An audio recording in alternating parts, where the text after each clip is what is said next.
안녕하세요, 여러분. 그냥 틀어놓는 라디오의 진행자 틀라지기입니다. 구독과 좋아요, 알림 설정 꼭 부탁드릴게요. 그 틀라는 여러분의 응원을 먹고 쑥쑥 자란답니다. 여러분, 손주 키워보신 분들은 아실 거예요.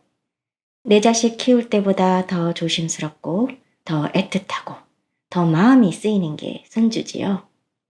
밥 한 숟가락 더 먹이려고 애쓰고 비 오는 날 우산 들고 학교 앞에 서 있고 열이 나면 밤새 이마를 짚어봅니다. 그런데 어느 날 갑자기 며느리에게 이런 말을 듣는다면 어떨까요? 어머니가 아이들을 학대하셨다면서요? 오늘 이야기의 주인공 순애 씨는 손주 둘을 12년 동안 키웠습니다. 그런데 한순간에 아동학대라는 누명을 썼지요. 오늘의 이야기 지금 바로 시작합니다. 순애 씨의 하루는 늘 새벽 5시 반에 시작됐습니다. 밥솥에 쌀을 안치고 된장국을 끓이고 아이들 도시락도 챙겼습니다. 큰 손자 하준이는 계란말이를 좋아했고 작은 손녀 서아는 멸치볶음에 견과류가 들어가면 꼭 곤란했지요. 순애 씨는 그런 것까지 다 기억했습니다. 하준이가 태어났을 때 아들은 회사 일이 바쁘다고 했습니다. 며느리는 출산 후 몸이 약해졌고 복직도 해야 한다며 아이를 봐달라고 부탁했어요. 처음엔 한두 달만 봐달라는 말이었습니다. 며느리는 순애 씨의 손을 잡고 말했습니다. 어머니, 저희 자리 잡을 때까지만 부탁드릴게요. 어머니 없으면 저희 정말 못 살아요. 순애 씨는 그 말을 믿었습니다. 하나뿐인 아들이었고 첫 손주였으니까요. 어찌 모른 척할 수 있었겠어요. 그렇게 하준이를 봐주기 시작한 것이 12년이 됐습니다. 중간에 서아까지 태어나면서 순애 씨의 하루는 더 바빠졌지요. 아침밥 먹이고 유치원 보내고 데리러 가고 학원 시간 맞춰 데려다 주고 저녁 먹이고 숙제 봐주고 열나면 병원에도 데려갔습니다. 오죽하면 아이들이 엄마보다 할머니를 먼저 찾았겠습니까? 하준이가 어릴 때 넘어져 무릎이 까졌을 때도 순애 씨가 달려갔습니다. 서아가 밤새 열이 올라 응급실에 갔을 때도 며느리는 중요한 회의가 있다며 오지 못했지요. 순애 씨는 그때도 아무 말 하지 않았습니다. 그저 아이를 안고 말했어요. 괜찮아. 할머니 여기 있어. 처음 몇 년은 며느리도 고마워했습니다. 명절마다 작은 선물을 사오고 문자로 어머니 덕분에 살아요 라고 했어요. 하지만 시간이 지나면서 고마움은 당연함으로 바뀌었습니다. 며느리는 어느 날부터 아이들 가방을 현관에 툭 내려놓고 말했습니다. 어머니, 오늘 서아 영어학원 4시예요. 하준이는 6시에 태권도 끝나요. 저녁은 소화 잘 되는 걸로 주세요. 말투는 부탁이 아니라 지시에 가까웠어요. 순애 씨는 가끔 무릎이 아프다고 며느리에게 말했습니다. 계단을 오르내릴 때마다 찌릿했고 오래 서 있으면 허리가 굳었지요. 그럴 때마다 며느리는 시어머니 건강보다 자기 직장 일이 앞섰습니다. 어머니가 아프시면 애들은 누가 봐요? 그 말도 순애 씨는 웃어넘겼습니다. 아직은 괜찮다. 정말 괜찮아서 괜찮다고 한 게 아니었습니다. 괜찮아야 했기 때문에 그렇게 말한 것 뿐이었지요. 아들도 크게 다르지 않았습니다. 퇴근이 늦다며 늘 빠졌고 주말에는 피곤하다며 잠만 잤어요. 순애 씨가 아이들 문제를 이야기하면 아들은 늘 이렇게 말했지요. 엄마, 조금만 더 도와줘. 애들 크면 편해져. 그 조금만이 12년이 된 겁니다. 순애 씨는 자기 노후를 뒤로 미뤘습니다. 친구들이 여행을 가자고 해도 손주들 때문에 못 간다고 했고, 문화센터를 등록했다가도 아이들 방학이 오면 그만두었지요. 그래도 순애 씨는 후회하지 않았습니다. 하준이가 할머니 밥이 제일 맛있어 라고 말할 때, 서아가 잠결에 할머니 가지 마 라고 손을 잡을 때, 그 순간들이 너무나 소중했습니다. 순애 씨는 12년을 아이들을 사랑하는 마음 하나로 버텼습니다. 그런데 그때는 몰랐습니다. 자신이 그렇게 쌓아온 12년의 시간이 어느 날 누군가의 거짓말 하나로 짓밟힐 수 있다는 것을요. 며느리가 변하기 시작한 건 순애 씨의 아들인 남편과 사이가 틀어지면서부터였습니다. 처음에는 작은 다툼이었어요. 아들이 늦게 들어오고 며느리가 짜증을 냈습니다. 그러다 어느 날부터는 아이들 앞에서도 큰 소리를 냈지요. 순애 씨는 아이들이 들을까봐 일부러 텔레비전 소리를 키웠습니다. 손자 하준이는 말없이 방에 들어가 문을 닫았고, 손녀 서아는 순애 씨 품에 파고들었어요. 할머니, 엄마 아빠 또 싸워? 순애 씨는 아이의 등을 토닥이며 말했습니다. 아니야, 어른들이 말이 커진 거야.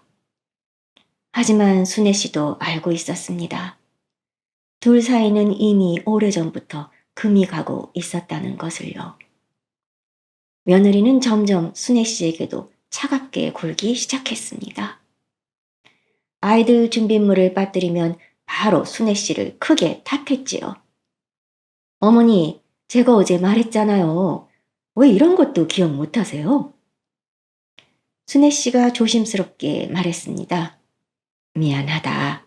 요즘 정신이 좀 없어서. 그러자 며느리는 한숨을 쉬었습니다. 저도 회사 다니면서 다 해요. 어머니는 애들만 보시잖아요.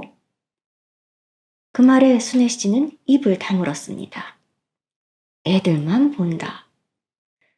그 한마디가 순애 씨 가슴을 오래 짓눌렀어요. 손주를 키우는 일이 정말 애들만 보는 일인지 순애 씨는 묻고 싶었습니다. 하지만 묻지 않았습니다. 집안이 더 시끄러워지는 게 싫었으니까요.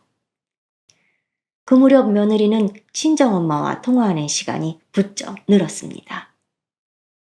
순애 씨가 베란다 쪽에서 흘러나오는 통화 내용을 우연히 들은 일도 있었어요. 엄마, 남편 쪽에서 애들 못 데려가게 해야 돼. 시어머니가 애들 다 봐줬다고 나오면 내가 불리해진다니까. 순애 씨는 그 말을 듣고도 처음에는 잘못 들은 줄 알았습니다. 며느리의 목소리는 더 낮아졌지요. 할머니가 너무 엄하게 키운다고 하면 돼. 애들이 불안해한다고 하면 법원에서도 그냥 못 넘겨. 순애 씨는 그 자리에서 행주를 든 채 굳어버렸습니다. 이혼이라는 말도 무서웠지만 더 무서운 건 아이들이었습니다. 어른들의 싸움에 아이들 이름이 오르내리고 있었으니까요. 그러던 어느 날 며느리가 갑자기 아이들 일정을 적은 종이를 새로 가져왔습니다. 아침 등교 시간, 학원 시간, 식사 메뉴, 간식 종류, 휴대폰 사용 시간까지 빽빽하게 적혀 있었어요. 며느리가 말했습니다. 앞으로 이렇게 해주세요. 애들한테 함부로 간식 주지 마시고요. 말도 너무 세게 하지 마세요. 순애 씨는 당황했습니다. 내가 언제 애들한테 말을 세게 했니? 며느리는 조금도 웃지 않았습니다. 어머니는 모르시죠. 애들은 상처받을 수 있어요. 순애 씨는 그 말이 이상하게 느껴졌습니다. 그날 이후 며느리는 자주 아이들에게 물었습니다. 할머니가 뭐라고 했어? 할머니가 혼냈어? 할머니가 밥 안 먹으면 뭐라고 해? 처음에는 아이들 상태를 확인하는 줄 알았어요. 하지만 질문은 점점 이상해졌습니다. 할머니가 너 밀었어? 할머니가 무섭게 소리쳤어? 할머니랑 있으면 불편하지? 하준이는 그런 질문을 싫어했습니다. 서아는 엄마 눈치를 봤고요. 순애 씨는 그 장면을 몇 번 보고 마음이 불편해졌습니다. 어느 날 순애 씨가 며느리에게 조심스럽게 말했습니다. 애들한테 그런 식으로 묻지 마라. 괜히 애들 마음 불안해진다. 며느리는 차갑게 대답했어요. 어머니가 떳떳하시면 애들이 불안할 게 뭐 있어요? 그 말에 순애 씨는 아무 말도 못했습니다. 얼마 뒤 아들이 순애 씨에게 어두운 표정으로 다가와 말했습니다. 엄마, 나 애들 엄마랑 이혼할 것 같아. 순애 씨는 떨리는 목소리로 물었습니다. 애들은? 아들은 깊은 한숨을 내쉬었습니다. 그게 문제야. 와이프가 양육권은 자기가 가져가겠대. 내가 애들 못 키운다고. 순애 씨는 가슴이 철렁했습니다. 그제야 며느리의 이상한 질문들이 떠올랐어요. 할머니가 혼냈어? 무섭지 않았어? 불편하지 않았어? 순애 씨는 불안해졌습니다. 그리고 그 불안은 오래지 않아 현실이 되었습니다. 며칠 뒤 순애 씨에게 초등학교 상담실에서 전화가 왔습니다. 손녀 서아의 담임 선생님이었어요. 수화기 넘어 선생님이 조심스럽게 물었습니다. 할머니, 혹시 요즘 서아가 집에서 힘든 일이 있나요? 순애 씨는 놀라 물었습니다. 무슨 일이요? 선생님은 말을 고르다가 조용히 말했습니다. 서아가 할머니가 무섭다고 말해서요. 밥을 안 먹으면 혼내신다고도 하고요. 순애 씨는 전화기를 쥔 손에 힘이 빠졌습니다. 제가요? 선생님은 더 조심스럽게 말했습니다.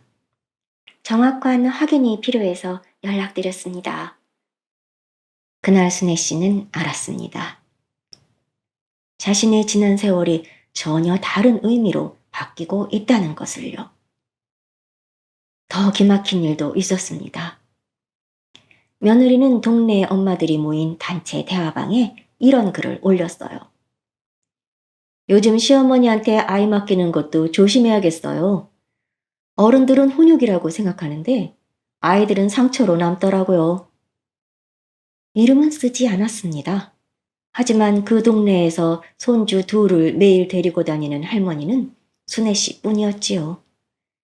다음 날부터 놀이터에서 인사를 건네던 엄마들이 슬쩍 눈을 피했습니다.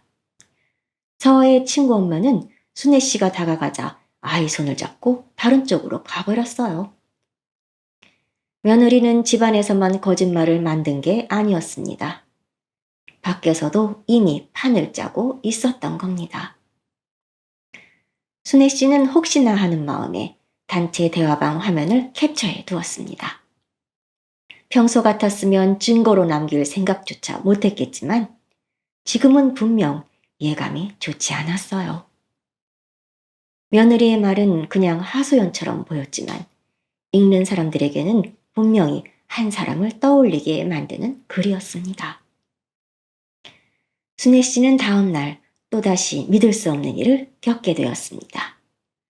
서아가 학교에 가져갈 그림 일기장에 누군가 연필로 작게 써둔 문장이 있었어요. 할머니가 무서웠던 날. 순애 씨는 그 제목을 보고 한참 동안 움직이지 못했습니다. 분명 서아가 쓴 글이 아니었어요. 아이 글씨체가 아니었습니다. 어른이 아이처럼 억지로 꾸민 필체였지요. 며느리가 분명했습니다. 순애 씨는 그 페이지를 찢지 않고 그대로 사진으로 남겼습니다. 그 순간부터 순애 씨는 확신했습니다. 며느리는 아이의 마음을 묻는 것이 아니라 아이의 기억을 자기에게 유리하게 고치고 있었던 겁니다. 며칠 뒤 며느리는 더 노골적으로 나왔습니다. 이혼 이야기가 본격적으로 오가자 며느리는 순애 씨가 아이들을 만나지 못하게 막았습니다. 전에는 매일 맡기던 아이들이었어요. 그런데 갑자기 순애 씨가 위험한 사람이라도 되는 것처럼 굴었습니다. 며느리가 말했습니다. 어머니, 당분간 애들 보지 마세요. 순애 씨가 놀라 물었습니다. 왜 그러니?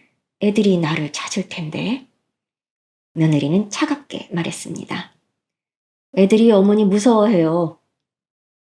순애 씨는 그 말을 듣고 한동안 숨을 쉬지 못했습니다. 그게 무슨 말이야? 내가 애들을 어떻게 키웠는데? 며느리는 기다렸다는 듯 말했습니다. 그게 문제예요. 어머니는 본인이 잘했다고 생각하시죠? 그런데 애들은 다르게 느낄 수 있어요. 그 말에 순애 씨는 손이 떨려왔습니다. 그날 저녁 아들도 순애 씨를 찾아왔습니다. 하지만 아들도 어머니 편을 확실히 들어주지 못했어요. 엄마, 와이프가 상담센터에도 얘기했나 봐. 혹시 모르니까 당분간 조심하자. 순애 씨는 아들을 바라보았습니다. 너도 내가 애들한테 그랬다고 생각하니? 아들은 대답하지 못했습니다. 그 침묵이 순애 씨를 더 아프게 했습니다. 며칠 뒤 순애 씨는 아동보호 관련 기관으로부터 연락을 받았습니다. 아이들이 정서적으로 불안하다는 이야기와 함께 보호자 면담이 필요하다고 했어요. 순애 씨는 눈앞이 캄캄해졌습니다. 평생 남에게 손가락질 받을 일 없이 살아왔습니다. 시장에서 반찬값 깎아달라는 말도 미안해서 못하던 사람이었지요. 그런데 이제는 손주를 학대한 할머니가 되어 면담을 받아야 한답니다.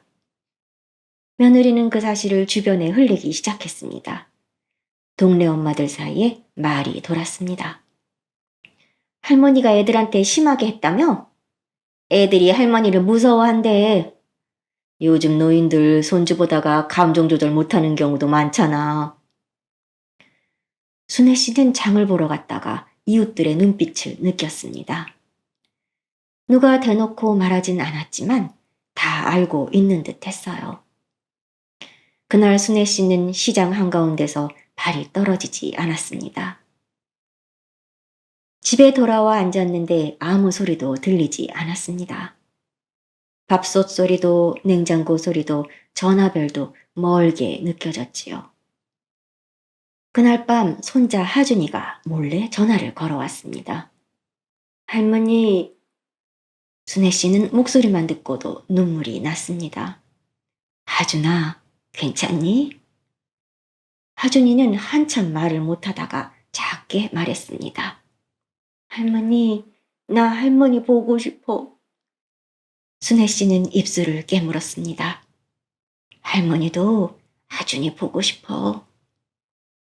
그때 전화기 너머로 며느리의 목소리가 들렸습니다.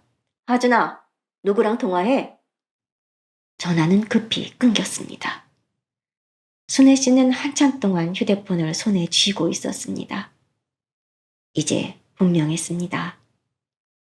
며느리는 아이들을 지키려는 게 아니었습니다. 아이들을 이용하고 있었어요. 이혼 싸움에서 유리해지기 위해 순애 씨를 나쁜 사람으로 만들고 있었던 것이지요. 다음 날 순애 씨는 오래된 수첩들을 꺼냈습니다. 12년 동안 써온 아이들 돌봄 기록이었습니다. 하준이가 언제 예방접종을 했는지, 서아가 언제 열이 났는지, 어떤 약을 먹었는지, 학원비를 언제 대신 냈는지, 모든 것이 꼼꼼하게 적혀 있었어요. 순애 씨는 그동안 습관처럼 기록을 남겼습니다. 잊지 않으려고 쓴 것이었지요. 그때는 그 기록들이 자신의 결백을 지키는 증거가 될지는 꿈에도 몰랐습니다. 수첩 사이에는 병원 영수증, 약국 영수증, 학원비 이체 내역, 어린이집 알림장까지 끼워져 있었습니다. 하준이가 어릴 때 쓴 카드도 있었어요. 할머니, 키워주셔서 감사합니다. 순애 씨는 그 카드를 보며 한참을 울었습니다. 억울해서 울었고 서러워서 울었습니다. 그리고 마음을 단단히 다잡았습니다. 내가 정말 아이들을 사랑했다면, 내가 당당하다면, 이제는 나도 나를 지켜야 한다. 고요. 며칠 뒤 순애 씨의 아들은 우연히 상담센터 예약 신청 이메일을 보게 되었습니다. 그곳에는 노골적인 문장이 적혀 있었어요. 신청 사유란에 이렇게 써 있었거든요. 진조모의 과도한 훈육으로 아이들이 불안 증세를 보임. 하지만 아들은 그 문장을 보고도 바로 따지지 못했습니다. 따지는 순간 아내가 더 크게 폭발해 아이들을 데리고 나가 완전히 연락을 끊을까봐 겁이 났던 것이지요. 하지만 그 침묵은 결국 순애 씨에게 또 다른 상처가 되었습니다. 순애 씨는 나중에 그 사실을 알고 아들에게 말했습니다. 네가 무서워서 입을 닫은 그 시간 동안 나는 남의 입에서 괴물이 되고 있었어. 그 말에 아들은 아무 대답도 하지 못했습니다. 순애 씨는 감정적으로 나서지 않았습니다. 며느리에게 전화를 걸어 따지지도 않았습니다. 찾아가서 문을 두드리지도 않았어요. 그렇게 하면 며느리가 원하는 그림이 될 것 같았거든요. 대신 하나씩 정리했습니다. 아이들 병원 동행 기록, 학원비 이체 내역, 학교와 어린이집 알림장, 그리고 며느리가 밤늦게 아이들을 맡기며 보낸 문자들도요. 그 문자에는 이런 말들이 남아 있었습니다. 어머니, 오늘 회식이라 애들 재워주세요. 서화 열나는데 병원 좀 데려가 주세요. 하준이 준비물 좀 챙겨주세요. 저는 바빠서요. 어머니 없으면 저희 진짜 못 살아요. 애들이 할머니만 좋아해요. 그 모든 기록은 하나를 말하고 있었습니다. 며느리는 순애 씨를 위험한 사람으로 본 적이 없었습니다. 필요할 때마다 아이들을 맡겼습니다. 아플 때도 바쁠 때도 여행 갈 때도 순애 씨를 찾았어요. 그러다 이혼 이야기가 나오자 갑자기 순애 씨를 위험한 사람으로 만들기 시작한 겁니다.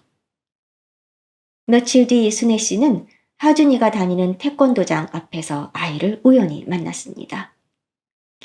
일부러 기다렸던 건 아니었습니다. 근처 약국에 갔다가 아이들 하원 시간이 겹친 것이었어요. 하준이는 순애 씨를 보자마자 눈이 커졌습니다. 할머니! 순애 씨는 다가가고 싶었지만 멈춰섰습니다. 며느리가 알면 또 문제가 될까봐 무서웠지요. 하준이가 먼저 다가왔습니다.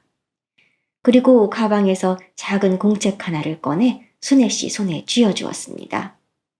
할머니, 이거 집에 가서 봐. 순애 씨가 놀라서 물었습니다. 이게 뭐야? 하준이는 주변을 살피며 작게 말했어요. 엄마한테 말하면 안 돼.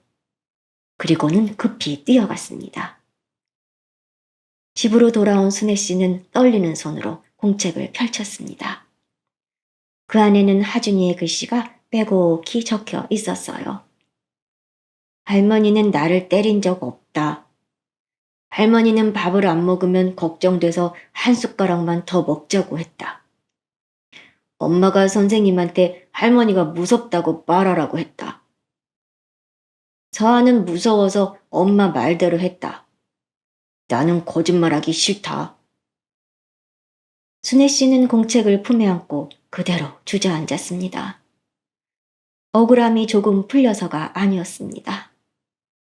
어린 손자가 그 무거운 마음을 혼자 견디고 있었다는 것이 가슴 아팠어요. 순애 씨는 그 공책을 들고 아들을 찾아갔습니다. 아들은 처음엔 당황했습니다. 엄마, 이걸 하준이가 썼다고? 순애 씨는 공책을 내밀며 말했습니다. 네 눈으로 봐라. 네 애들이 지금 뭘 견디고 있는지. 아들은 글을 읽으며 얼굴이 점점 굳어졌습니다. 그동안 아들은 아내와 다투는 게 싫어서 뒤로 물러서 있었습니다. 어머니가 억울하다는 걸 알면서도 혹시라도 일이 커질까봐 침묵했지요. 그 침묵이 결국 아이들을 더 힘들게 만들었던 겁니다. 아들은 비로소 어머니에게 사과했어요. 엄마, 내가 잘못했어. 순애 씨는 바로 용서하지 않았습니다. 너는 남편으로부터도 아버지로부터도 아들로부터도 도망쳤어. 아들은 고개를 들지 못했습니다. 그날 이후 아들도 움직이기 시작했습니다. 아내가 아이들과 통화할 때 옆에서 말을 유도하는 장면을 녹음했고 학교 상담 기록을 확인했어요. 태권도장 사범도 증언해주겠다고 했습니다. 사범은 말했습니다. 하준이가 할머니 얘기만 하면 울먹였습니다. 무서워서가 아니라 보고 싶어서요. 순애 씨는 그 말을 듣고 또 눈물을 삼켰습니다. 며칠 뒤 가사 조사 일정이 잡혔습니다. 며느리는 여전히 자신만만했습니다. 아이들이 자기 편이라고 믿는 듯 했지요. 하지만 이제 순애 씨는 혼자가 아니었습니다. 12년의 기록, 하준이의 공책, 아들의 녹음, 그리고 주변 사람들의 증언까지. 그 모든 것들이 조용히 며느리의 거짓말을 향해 다가가고 있었습니다. 가사 조사 자리에서 며느리는 예상대로 눈물을 보였습니다. 며느리가 떨리는 목소리로 말했지요. 저는 아이들을 지키고 싶었을 뿐이에요. 시어머니가 아이들에게 너무 엄하게 굴었습니다. 아이들이 할머니 눈치를 봤어요. 순애 씨는 그 말을 들으며 손을 꼭 쥐었습니다. 예전 같았으면 억울해서 바로 울었을 겁니다.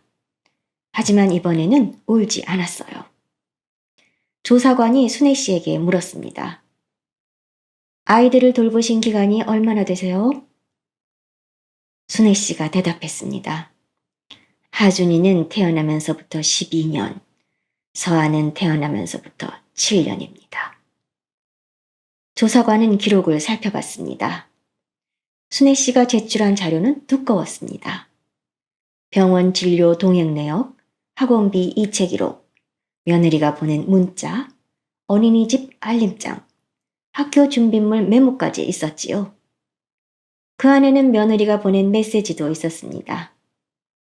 어머니 덕분에 살아요. 애들이 할머니 아니면 밥을 안 먹어요. 오늘도 애들 부탁드려요. 조사관의 표정이 조금 달라졌습니다. 의아하다는 눈빛으로 며느리를 바라봤지요. 며느리는 당황한 듯 말했습니다. 그때는 어쩔 수 없었어요. 제가 일을 하느라. 순애 씨가 조용히 말했습니다. 일할 때는 맡길 수 있는 사람이고 이혼할 때는 위험한 사람입니까?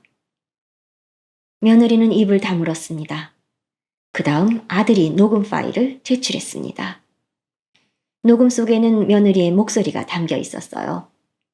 서아야, 선생님이 물어보면 할머니가 무섭다고 해야 해. 그래야 엄마랑 살 수 있어. 조사실 안이 조용해졌습니다. 며느리의 얼굴이 하얗게 변했습니다. 며느리는 급히 말했습니다. 그건 애가 너무 불안해해서. 그때 아들이 말했습니다. 애를 불안하게 만든 건 당신이야. 아들은 또 하나의 증거를 찾았습니다. 예전에 아이들이 어릴 때 설치해두었던 거실 홈 카메라 앱이 아직 자신의 휴대폰에 연결되어 있었던 겁니다. 며느리는 그 사실을 잊고 있었어요. 영상 속에서 며느리는 서아 앞에 앉아 있었습니다. 서아는 울먹이며 물었습니다.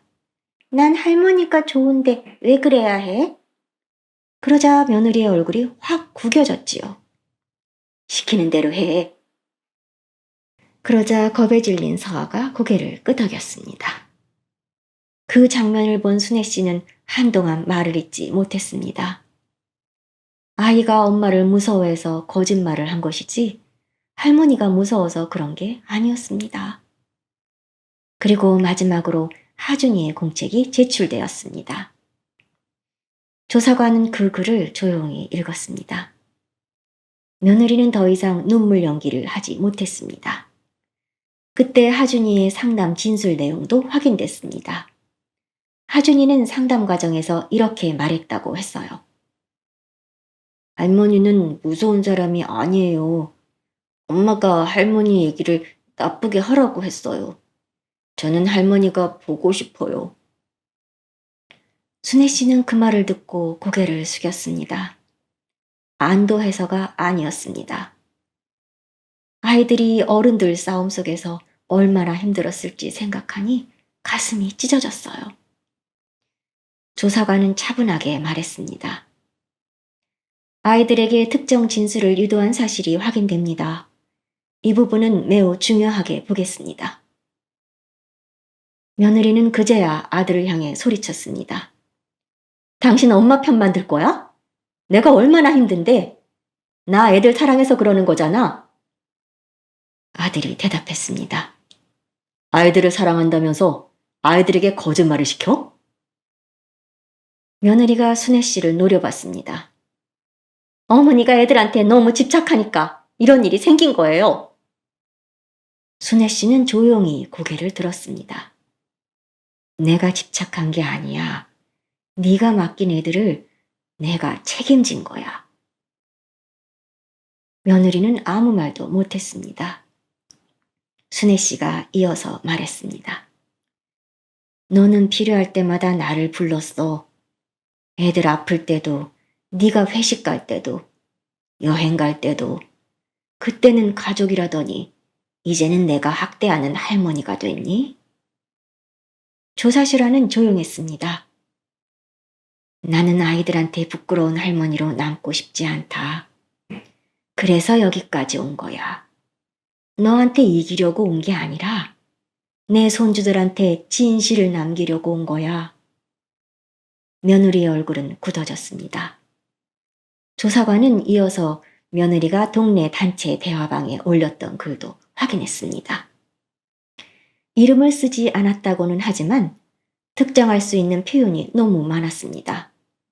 손주 둘, 매일 등하원, 나이든 시어머니, 훈육이라는 단어까지 모두 순애 씨를 향하고 있었지요. 조사관이 물었습니다. 이 글을 올리신 이유가 뭡니까? 며느리는 시선을 피하며 대답했습니다. 그냥 제 마음이 힘들어서 쓴 거예요. 그러자 순애 씨가 조용히 말했습니다. 힘들면 힘들다고 쓰면 되지. 왜 나를 나쁜 사람으로 보이게 썼니? 이름만 안 썼다고 없는 일이 되는 건 아니잖아. 그 말에 며느리는 눈을 피했습니다. 눈물을 흘렸지만 그 눈물은 억울함의 눈물이 아니라 들킨 사람의 당황에 가까웠어요. 그날 이후 상황은 완전히 달라졌습니다. 며느리가 주장한 학대 의혹은 힘을 잃었고 오히려 아이들에게 거짓 진술을 유도한 정황이 문제가 되었어요. 순애 씨는 집으로 돌아오는 차 안에서 아무 말도 하지 않았습니다. 아들이 조심스럽게 말했습니다. 엄마, 미안해. 순애 씨는 창밖만 바라보다 대답했습니다. 나한테 미안한 것보다 네 아이들한테 미안해해라. 아들은 아무 말도 하지 못했습니다. 순애 씨의 싸움은 끝나지 않았지만 가장 큰 누명은 벗겨졌습니다. 며느리가 만들어낸 거짓말은 아이들의 진심 앞에서 무너지고 있었습니다. 그 일이 있은 뒤 순애 씨는 아이들을 예전처럼 매일 돌보지 않기로 했습니다. 처음엔 마음이 찢어졌습니다. 하준이와 서아가 보고 싶었어요. 밥은 잘 먹는지, 숙제는 했는지, 감기는 걸리지 않았는지 하루에도 몇 번씩 아이들이 생각났습니다. 하지만 이번만큼은 마음을 단단히 먹었습니다. 사랑한다고 해서 다시 모든 걸 떠안는 건 아니었습니다. 아이들을 위한다고 해서 자기 삶을 전부 내어주는 것도 아니었지요. 가사 조정 자리에서도 며느리는 마지막까지 버텼습니다. 저는 엄마로서 아이들을 지키려 한 거예요. 그때 순애 씨가 이렇게 말했지요. 아이를 지키는 엄마는 아이들 입에 거짓말을 넣지 않아. 조정실 안이 조용해졌습니다. 결국 며느리는 아이들 앞에서 순애 씨를 비방하지 않겠다는 조건에 서명해야 했습니다.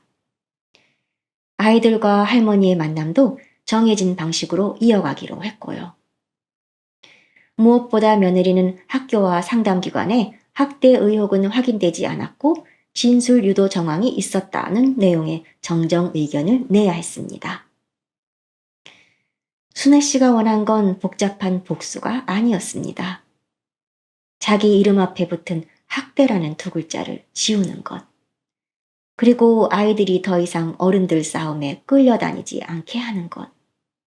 그것뿐이었습니다. 며칠 뒤 아들이 순애 씨를 찾아왔습니다. 엄마, 당분간만 애들 좀 봐주면 안 될까? 순애 씨는 예전처럼 바로 대답하지 않았습니다. 대신 서랍에서 종이 한 장을 꺼냈어요. 거기에는 지난 12년 동안 순애 씨가 아이들을 돌본 시간이 적혀 있었습니다. 아들이 놀라서 물었습니다. 엄마, 이거 나한테 돈 달라는 거야? 순애 씨는 고개를 저었습니다. 아니, 이건 청구서가 아니야. 영수증이야. 아들은 말문이 막혔습니다. 순애 씨가 차분히 말했습니다. 내가 너희한테 쓴 시간이 이만큼이라는 걸 너도 눈으로 좀 보라는 거야. 너희는 그동안 내 시간이 공짜인 줄 알았잖아. 아들은 고개를 숙였습니다. 순애 씨는 이어 말했습니다. 아이들은 보고 싶어. 하지만 이제는 정해진 시간에만 볼 거야. 내가 감당할 수 있는 만큼만. 그리고 네가 해야 할 일은 네가 해. 아버지가 되는 일을 나한테 맡기지 마라. 그날 이후 아들도 조금씩 변했습니다. 아이들 준비물을 직접 챙기고 학원 시간표를 확인하고 병원 예약도 직접 했습니다. 처음에는 서툴렀지만 순애 씨는 일부러 다 해주지 않았어요. 아들이 진정한 부모가 되도록 더는 대신 살아주지 않기로 한 겁니다. 며느리는 한동안 연락이 없었습니다. 그러다 어느 날 순애 씨에게 문자를 보냈습니다. 어머니, 애들 생각하시면 이렇게까지 하시면 안 되죠. 순애 씨는 오래 바라보다가 짧게 답했습니다. 애들 생각해서 여기서 멈추는 거다. 다시 한번 아이들 입에 거짓말을 넣으면 그때는 나도 멈추지 않는다. 그 뒤로 며느리는 더 이상 함부로 연락하지 못했습니다. 처음 아이들을 다시 만나는 날, 하준이는 순애 씨를 보자마자 달려왔습니다. 할머니! 순애 씨는 아이를 꼭 안았습니다. 우리 하준이 마음고생 많았지? 서아도 순애 씨 손을 잡고 울었습니다. 할머니, 나 거짓말해서 미안해. 순애 씨는 서아의 얼굴을 감싸고 말했습니다. 아니야, 어른들이 잘못한 거야. 너희는 어른들 싸움 속에 있으면 안 되는 아이들이야. 그날 순애 씨는 아이들에게 평소처럼 밥을 차려 주었습니다. 하준이가 좋아하는 계란말이와 서아가 좋아하는 미역국이었지요. 하지만 달라진 것이 있었습니다. 저녁 8시가 되자 순애 씨는 아이들을 아들에게 데려다 주었습니다. 아들이 놀라 말했습니다. 엄마, 오늘 밤 애들 데리고 있을 줄 알았는데? 순애 씨는 담담히 말했습니다. 아니, 오늘은 여기까지야. 그 말은 아이들에게 하는 말이 아니었습니다. 순애 씨 자신에게 하는 말이었지요. 오늘은 여기까지. 내가 할 수 있는 만큼까지만. 내 삶을 다 내어주지는 않겠다는 말이었습니다. 얼마 뒤 학교에서 가족 초청 공개 수업이 열렸습니다. 순애 씨는 갈까 말까 망설였지요. 아직도 몇몇 엄마들이 자신을 이상하게 볼까봐 두려웠거든요. 그런데 하준이가 직접 전화를 했습니다. 할머니 와줘. 내가 발표할 거 있어. 순애 씨는 단정한 옷을 입고 학교에 갔습니다.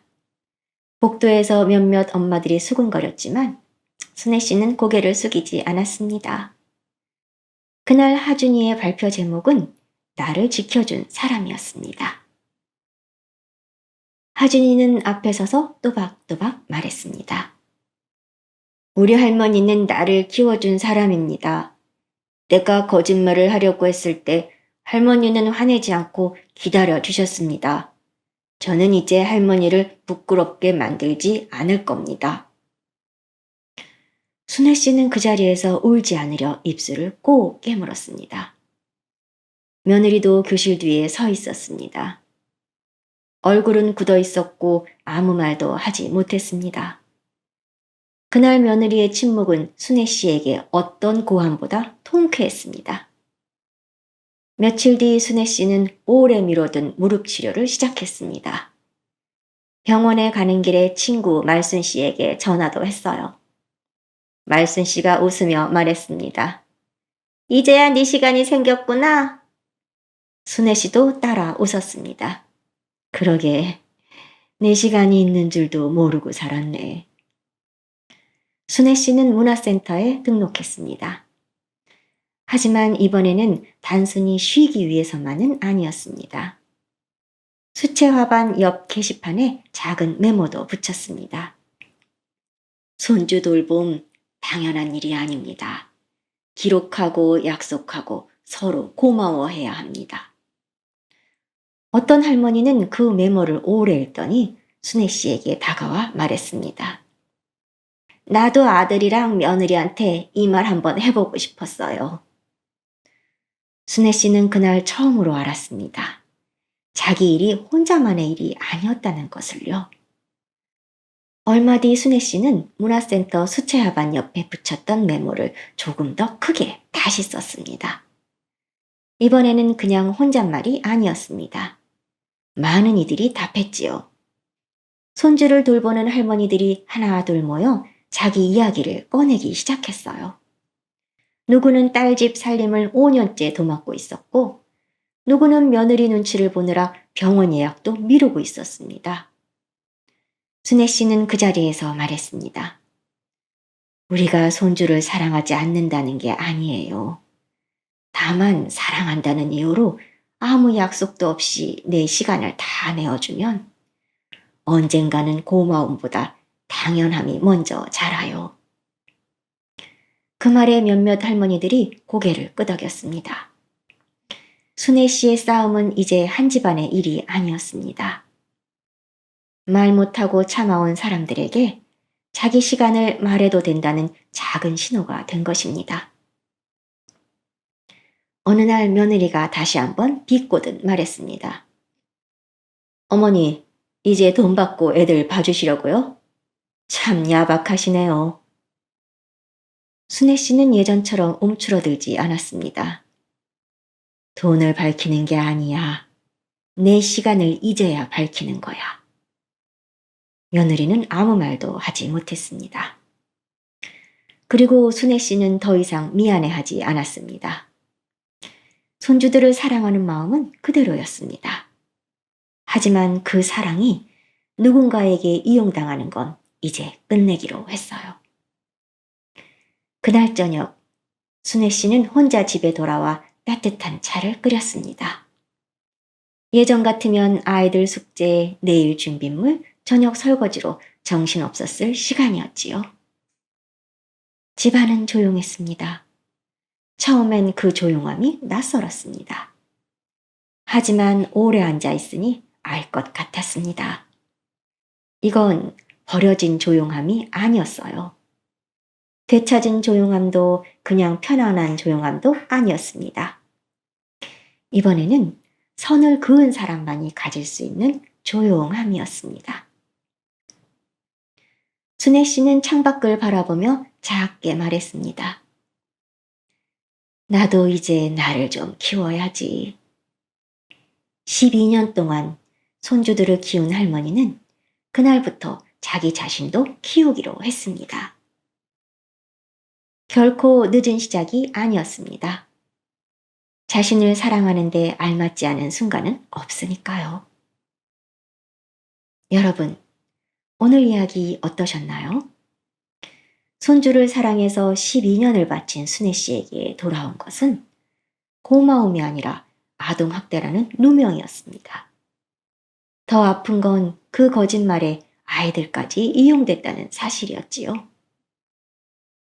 하지만 순애 씨는 소리부터 지르지 않았습니다.